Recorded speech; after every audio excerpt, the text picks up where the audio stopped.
പരസ്യപ്രചാരണത്തിന്റെ അവസാന ദിവസം തമിഴ്നാട്ടിൽ വോട്ടിന് നോട്ട് വിവാദം. തെങ്കാശിയിൽ വോട്ടിന് പണം നൽകാൻ നിർദ്ദേശം നൽകിയ അണ്ണാഡിഎംകെ സ്ഥാനാർത്ഥിക്കും പ്രവർത്തകർക്കുമെതിരെ കേസെടുത്തു. കോയമ്പത്തൂർ സൗത്തിൽ ഡിഎംകെ നേതാവ് സെന്തിൽ ബാലാജി ഒരു വോട്ടിന് 5000 രൂപ നൽകുന്നതായി ആരോപണം ഉയർന്നു. ചെന്നൈ നഗരത്തെ ഇളക്കി മറിച്ച് സ്റ്റാലിൻ കാൽനട പ്രചാരണം നടത്തി.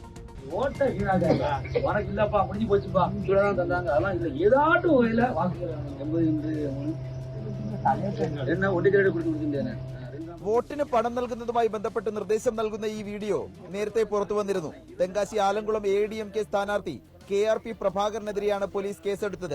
50ഓളം പ്രവർത്തകർക്കെതിരെയും കേസുണ്ട്.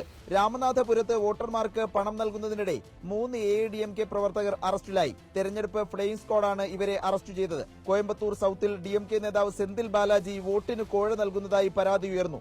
എതിർ സ്ഥാനാർത്ഥി ജില്ലാ കളക്ടർക്ക് പരാതി നൽകി. തമിഴ്നാട്ടിൽ പരസ്യപ്രചരണം ഇന്ന് അവസാനിക്കും. കേരളത്തിലേതുപോലെ കൊട്ടിക്കലാശവും ആഘോഷ പരിപാടികളും ഉണ്ടാകില്ല. പ്രധാന നേതാക്കളെല്ലാം റോഡ് ഷോയും വാഹന പ്രചരണ യാത്രയുമായി ഇന്ന് സജീവമാണ്.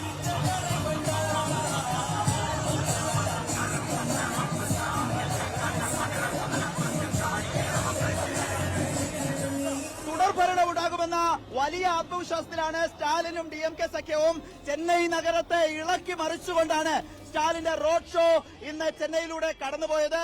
വലിയ അത്യാവേശമായിരുന്നു റോഡ് ഷോയിൽ മുഴുവൻ കണ്ടതും.